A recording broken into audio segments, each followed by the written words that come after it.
Columbia brings you Romance. Tonight, the hilarious comedy Petticoat Fever.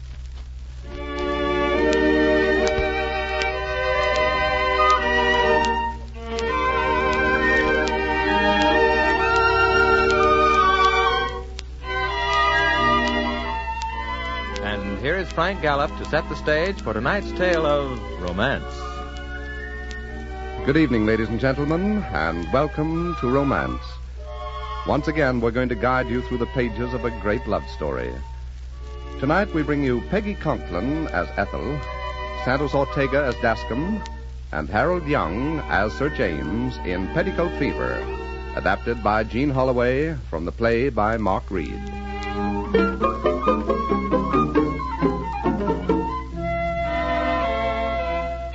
It takes two parties to make a romance, and in the case of Petticoat Fever, the party of the first part was named Ethel Campion, and the party of the second part was named Dascom Dinsmore. Now, you may find it hard to believe, but they met on the coast of Labrador.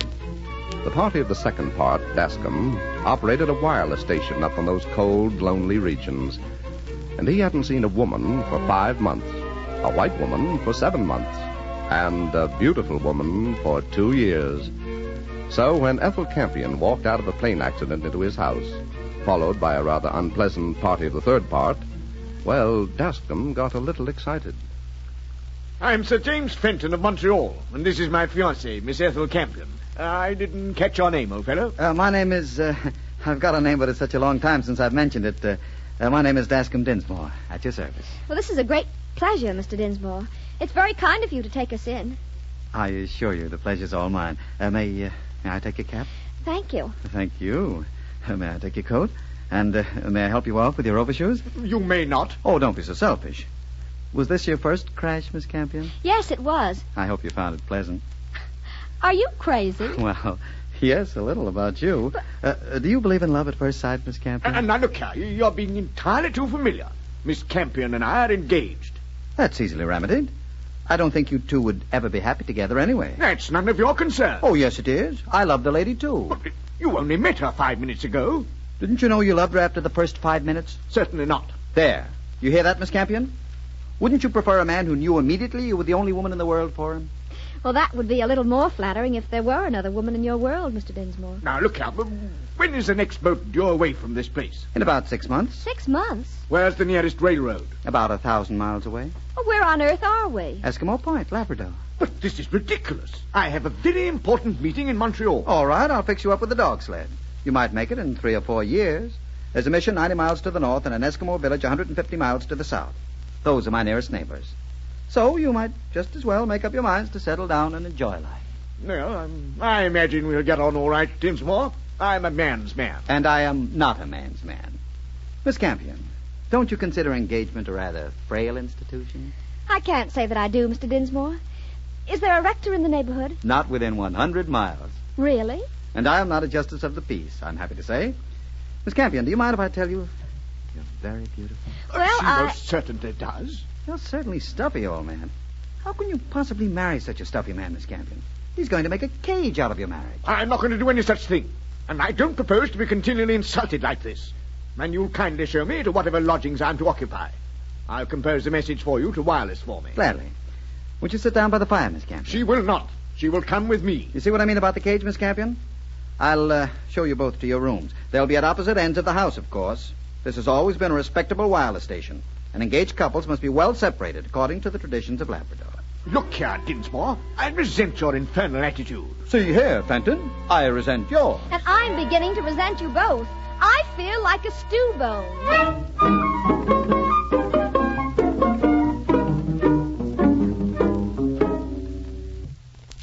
Hello, Dinsmore. Did you send my wireless? Well, I'm having a little trouble with the set right now, but everything will be taken care of in good time. I say, why the formal attire? Those tails make my outfit look a little silly. Yes, I thought they might. There hasn't been any answer from that first message you sent to Montreal 4 days ago? None. I can't imagine why. Jove, I'm hungry. The table looks rather nice, doesn't it? Those candles look right to you? Who cares whether they're right or not? Why don't we eat? What are we waiting for? Miss Campion, of course. She's late. Yes, I know.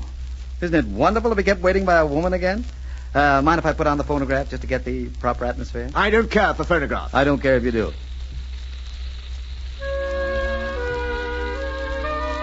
That was the big song the summer I graduated. There was a girl in the senior class with brown eyes and a smile with a trick in it. I never met her, but I thought she was the most beautiful girl I'd seen in my life. I bet you could never guess what her name was. What the deuce do I care what the silly girl's name was? Don't you want me to tell you? I certainly don't. Your collegiate idiocies don't interest me in the least. Hello. I'm so sorry to have kept you waiting. I can't think when I've enjoyed waiting for anyone more. Ethel, my dear, it does seem to me that you might make an effort to be on time. I'm terribly sorry. I allowed an hour to dress, but, well, I broke a strap, and of course I had to sew it. You know, I haven't heard that song since I went to college. You were the prettiest girl at State. What? I used to figure out ways to meet you in my spare time, but they never came to it. You mean you went to Iowa State, too? I was in your class. You were? Did you know Hugh Gillis? Sure, and Jim Clancy. And Bill Craddock and Eileen Brown and Bob Gittler? Every one of them. Soulmates. Soulmate. Rubbish. Iowa State. Iowa State. Rah, rah, rah. Iowa State. Iowa State. Sis. Boom. Bah. No, Jenna. Aren't you being a bit corny? Can't we turn off that silly machine and have something to eat? Do you remember when Hugh stayed up all night blowing up balloons to advertise a school play? Wasn't that a riot? It left him so weak he caught the mumps. Yes. I don't know what is more tiresome than old college graduates getting together. Oh, James, darling, isn't it exciting? Mr. Dinsmore and I went to college together. I'm not exactly deaf, my dear. Oh, really? Too bad. Dinsmore, will you have the goodness to serve us some dinner? Say please. Please! Miss Campion, you sit here at my right. All right. Sir James, you sit at the foot of the table. What, way down there? Really, Sir James, you're being most difficult. Now, before we sit down, shall we have a toast to Our Lady? She's not our lady. All right. To my lady. But she's my lady. You're certainly behaving very medieval about her. You know, Miss Campion, he isn't up to the standards of Iowa State. Twiddle twaddle. Now, see here, James, I'm not going to have you referring to my college like that. That's right. Don't let him talk about Iowa State like that. It's time you learned, Sir James, that some things are sacred. Yes, it certainly is. Twiddle twaddle. Well, are we going to stand here all night, or are we going to sit down and have dinner? Well, let's sit down and drink a toast to the three of us. To the three of us. Beast a shame there isn't one less of us. I'll certainly drink to that. Oh, I'm sorry. Someone's calling me on the wireless. Will you excuse me, please? Gladly. Of course. I don't mind telling you, my dear, that I've had just about as much as I can stand of all this. At any moment, I'm going to run amok. Oh, James, dear, you aren't being very reasonable. After all, Mr. Dinsmore's being very nice to us. He's being nice to you. I think he's trying to poison me. Oh, James. He intends to do away with me in some underhanded manner. I see it in his face every time I look at him, and I don't like it. How do I know he sent that message to Montreal that I gave him? Well, you have his word, don't you? You think that means so much? Well, of course I do. He's a graduate of Iowa State. Twiddle twaddle. James, I'm a little tired of that word. I'm a little tired of good old State. Ethel, let me show you what I have here. James, where'd you get that gun? I stole it from his room this afternoon. I feel much more comfortable with it in my pocket. I have decided that we have to get away from here, Ethel. I don't trust this fellow. Oh, James, you're being positively ridiculous. Is that any way to speak to your betrothed husband, Ethel? Oh, twiddle twaddle. I wonder what he's up to in there. Wish I understood how to run a wireless. Well, it's really none of our business. Why don't we turn the radio on while we're waiting? I don't believe he sent that message at all. Oh, James, stop acting like an old bear. I've been talking to his Eskimo boy, and I think for a proper sum of money, he can be persuaded to take us anywhere we want to go. This is station CHOC.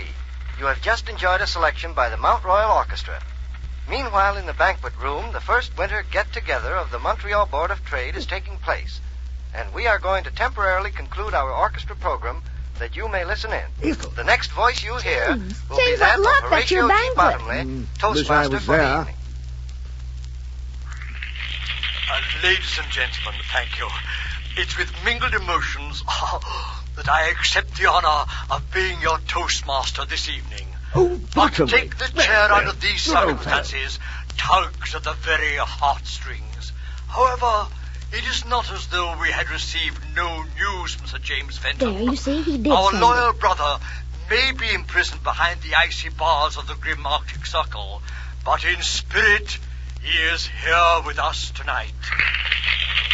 In spirit, I certainly am with you tonight. To bring him closer to us, I am going to read you his message.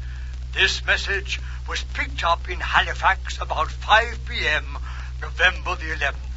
It was the first word received by a world breathlessly awaiting the fate of our intrepid friend. Well, the deuce is his rescue party. That's what I want to know. Quote, landed northern Labrador. Well, happy, cordially received. No boat until spring. Will stay on for winter sports. Winter sports? What does he mean, winter sports? Winter sports? Turn off that radio. This is the grossest insubordination I've ever encountered. Someone's going to hear about this. Well, that message has certainly made a hero out of you, James. You have something to live up to now. I am not a hero. I am a member of the Montreal Board of Trade. Perhaps now you'll admit he has trapped us here. I guess he has. You know, I think it's kind of cute of him. The fraternity boys were always doing things like that. Well, perhaps I lack the old school spirit, but I do not think it is one bit cute. Ethel, we'll have to escape tonight. Good gracious, how can we? I'll go out and make arrangements with his Eskimo boy right after dinner. Now, James, are you sure it's wise? It looks terribly cold and treacherous out there. Any place is safer for you than this. As soon as we reach the mission, the Reverend What's-His-Name can marry us. Well, now, James, we don't want to rush into anything. Look here, Ethel, you're not cooling towards me, are you? Of course not, but I'm a little tired of being followed around and guarded all the time. A girl likes the pleasure of defending herself once in a while. Can't you understand that? I cannot. Well, James, dear, then I think you have a few things to learn about women. He's coming back. Now, remember, we're getting out of here tonight. I'm sorry to have been so long, but that was some government business. Are we going to eat now? We certainly are, right this minute.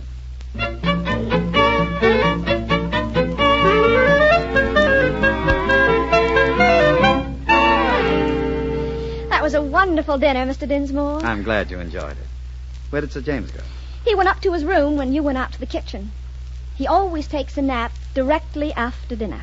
Doesn't that seem a little tedious to you? No, I don't think so. And I would hardly admit it if I did. Mind if I put on the phonograph? Not at all.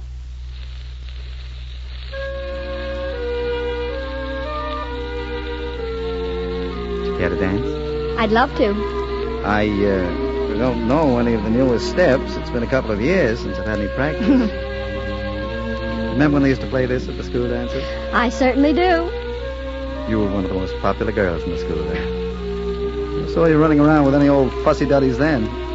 That's not very kind to Sir James. Sir James can take care of himself all right. I wish I'd known you then. I think we'd have made a nice couple at the schoolhouse. Who did you go around with in school? Suzanne Winters, my senior year. Did you know her? Yes. I never cared much for her. None of the girls did.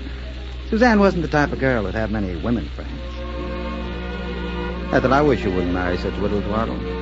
You'd be terribly unhappy. You'll regret it if you're grave. Why? For sure, a girl likes to have a little fun out of life. You don't want a bag of wind and a monocle. You want someone young and dashing. Went to the same school. Knows the same people.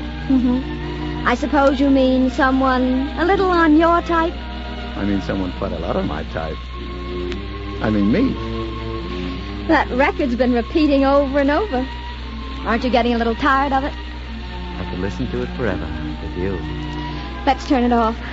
I think we've danced quite long enough. All right. Tell me one thing. If I'd met you at State before there was a Sir James, would I have had a chance? Yes. Yes, I think you would. Oh, darling. Well, I wasn't aware that you would take that as an invitation to kiss me, Mr. Dinsmore. I wasn't aware that I would either. I guess that's just a little of the old State spirit that hasn't been frozen yet. I hope you're not angry. I'm not angry, Mr. Dinsmore. I was just wishing I had met you at State. We'd better shut off that phonograph right now. Talking about the old school days is a little dangerous, isn't it? I think it's fun. May I ask, sir, what the deuce you're doing with lipstick on? How do you like the shade on me? I don't. Dinsmore, I'd like to know what your motive is in keeping us here. Keeping you here? You flatter yourself, my dear Fenton. I heard that impudent message you sent on the radio. They read it right at my own banquet, with my name attached to it. We are staying on for the winter sports, it said. Well, I'll tell you, Fenton. Your original message was so dull. I thought it ought to be lightened up a bit. What are you kicking about? I made a hero out of you. You're a big man now. You can go out and live. Dascom, tell me something. Oh, so now it's Dascom. Why did you ever come up here to the Arctic Circle all by yourself? Well, to tell you the truth, I didn't expect to come alone. I expected Clara to follow me up here. She said she'd arrive in the last boat, and I sledged down 20 miles to meet her, my heart simply bursting with affection. But she didn't come. Well, of course, it takes an extraordinary amount of appeal to get a woman way up here. And you stayed on here all by yourself for That's 2 right. years? That's right. I'd accepted the job, and I had to keep it. Oh, I think that was very admirable of you. I have reached the end of all human endurance. Dinsmore, put up your hands. Are you kidding with that gun? Miss Campion and I are leaving here tonight. Your Eskimo boy is taking us. Now, I want you to sit right there, and I don't want to hear so much as a peep out of you. Peep. Ethel, you hold this gun on him while I get your things. If he makes a move, shoot him in the leg. Which leg, James? First shot, right leg. Second shot, the left. I'll be back in a moment with the bag. Ethel, darling, I don't know if this is the proper occasion or not. Will you marry me? No, Dascom. I promised Sir James. You love him? Yes. I wonder if you believe that in your heart. Of course I believe it. And I feel very sorry for you. Because you're going to wake up some morning when you're middle-aged and realize you've been cheated out of something. Here are the bags.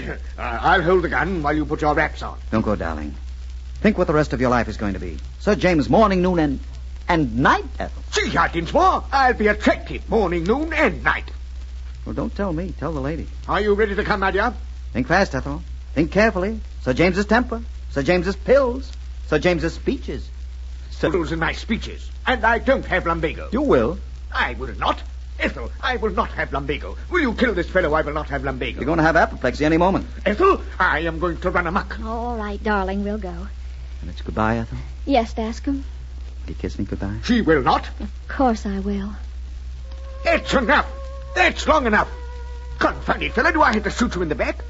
Ethel, what would your mother say if she could see you now? I am going to become very violent in a moment now. Goodbye, darling. Goodbye, Dascom. Come on, James. Sorry to see you go. Crash in on me anytime you can. Don't cry, Ethel. We'll soon be miles away from this unpleasant place.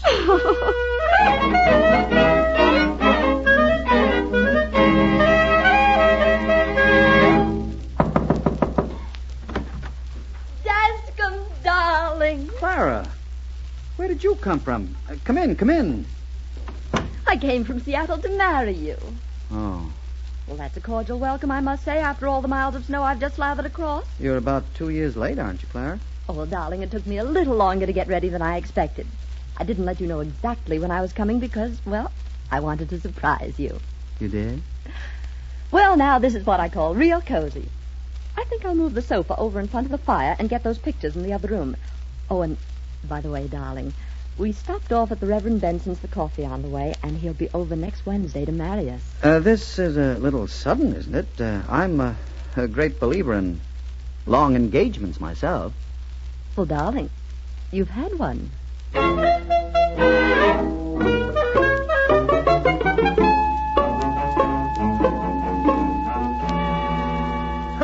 That liar Dascom Dinsmore said there wasn't a habitation within 100 miles. And here's an excellent cabin already. What a nice fire. Oh, pretty dark in here, though. I wonder if there are any lamps. Oh, hello. I'm Clara Wilson of Seattle, Mr. Dinsmore's fiancée. Whose fiancé? Mr. Dinsmore's. This is his house. That Eskimo boy took us right around in a circle. We were right back where we started. The traitor. I just arrived. In the nick of time, if you ask me. Mr. Dinsmore and I are being married next Wednesday at 5. Oh, I hope you'll be able to stay till then. It would be so nice to have some guests for the wedding. Ethel, why don't we make it a double wedding, if Miss Wilson doesn't object? And then all our troubles will be solved. Well, I don't know, James. We don't want to rush into anything. I rather favor long engagements myself. 2 years is a long engagement. By Jove, I'm beginning to feel much happier about this entire situation. Well, I'm glad you are. Do you know, Miss Wilson, You remind me so much of a girl I went to school with. Her name was Suzanne Winters. Really? Well, now, this is all going to be capital. Just capital.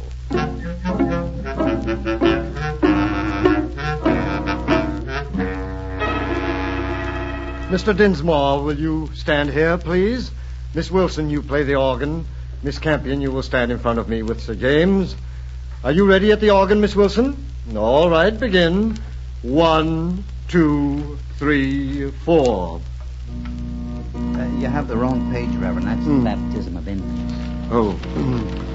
Dearly beloved, we are gathered together in the sight of God and in the face of this company. Oh, what's the matter, then? James, I can't go through with it just now. I can't. I think I'm going to faint. Oh, dear. Well, suppose we proceed with the other ceremony while the young lady steadies herself. We can't waste any time, you know. It's a long trip home. Excellent idea. Oh, no, Sir James. I wouldn't think of running my marriage in ahead of yours. Oh, that's all right. Help yourself. Oh, come, darling. Oh, Clara, I'm not feeling well. I'm a terribly sick man. Will Miss Campion favor us at the organ? Well, I'm afraid I'm a little out of practice. Well, after all, I played for you, Ethel. You can at least try. Well, all right.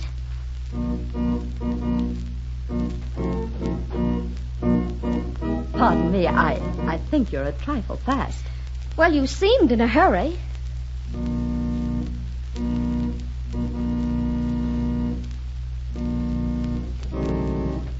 Now you're too slow. Perhaps you'd prefer to play your own wedding march. Ethel, this is a sacred occasion. Oh, well, let's try it again.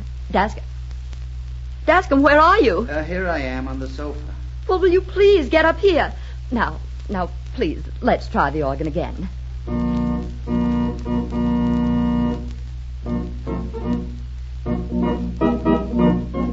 You're not even trying. I am trying. I told you I was out of practice, but you insisted. You're always insisting upon somebody's doing something. You too, James. Seems to me when people are in a place where there's nothing to do, it's much better not to do it. It's all perfectly ridiculous getting married up here anyway. And you all look absolutely silly. You especially, Dascom. You look hideous in tails. He doesn't. He does. I do. Ethel, please. No, Jim. I simply wash my hands of the whole business. If they must get married, let them get married in silence.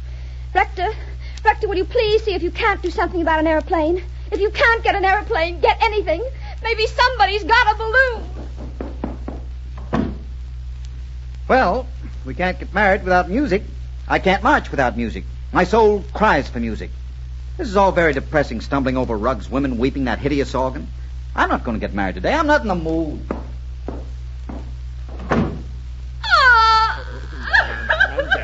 Don't cry. That scoundrel, that loose scoundrel. I'm going to tear him to pieces any minute now. Any minute at all.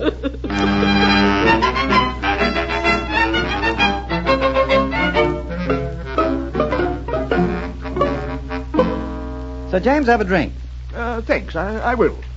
Dascom, this is going to be a bitter pill for you to swallow, old boy. But you might as well look it in the eye. I'm a much better match than you are.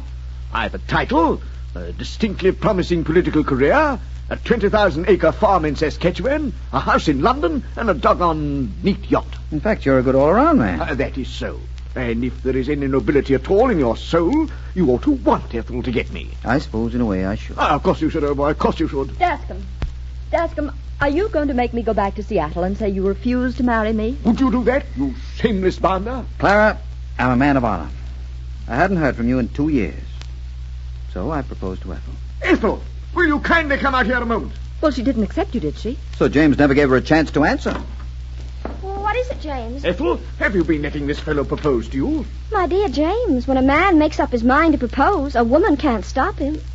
And I'm afraid in a weak moment, I accepted him. I don't like to be unpleasant, but it's getting very late, and if anybody wants to get married, I wish they'd let me know, because I've got to start home. Miss Campion and I want to get married, Rector.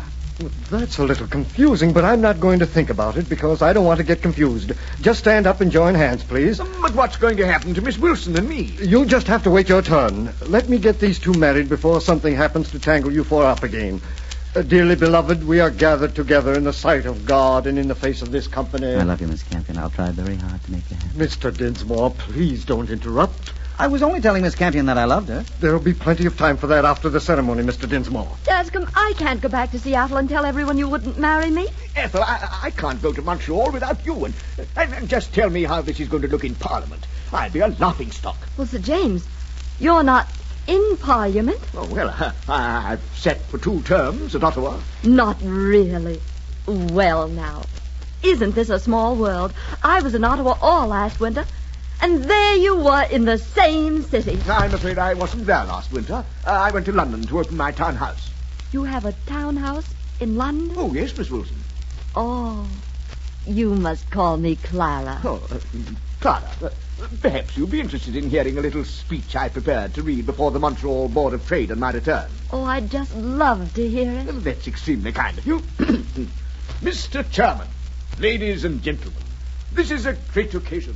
I have just Hey, Reverend, where are we proceeding? Mr. Dinsmore, frankly, you have me so nervous that I don't know whether I'm reading the wedding ceremony or the last rites. Where was I? You just said in the face of this company. Oh, thank you very much. To unite together this man and this woman in the bonds of holy matrimony.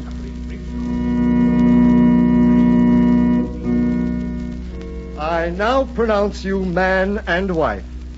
The violation which shocked the civilized world to its foundation was, of course, the ultimate cause. Next couple, please, Sir James. Will you do me the honor, Miss Wilson? With pleasure, Sir James. Oh, you must call me James. Will you join hands? Dearly beloved, we are gathered in the presence of God in this company. I now pronounce you man and wife. Well, that's that. I've done all that human man can for you, and I'm going home now and rest for 6 months. You 4 are in the hands of the Almighty now. Now, Reverend, what kind of an attitude is that? They say marriages are made in heaven, and heaven will have to take the responsibility for yours. I think you're all crazy, demented, insane, or coming down with something. Whatever it is, I want to get out of here. It might be contagious. You might call it a fever, Reverend. Just a good old-fashioned case of petticoat fever. It's pretty serious, you know. It usually ends in marriage.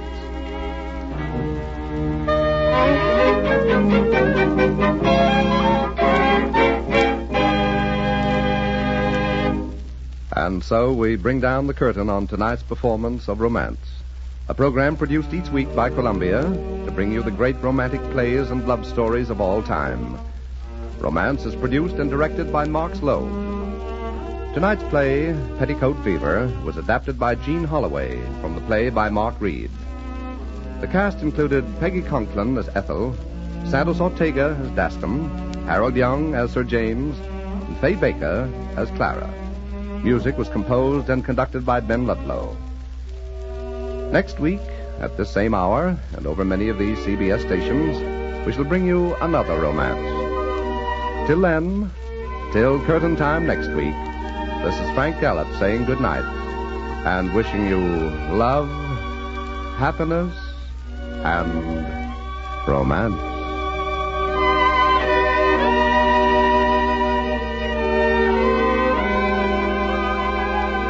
This is CBS, the Columbia Broadcasting System.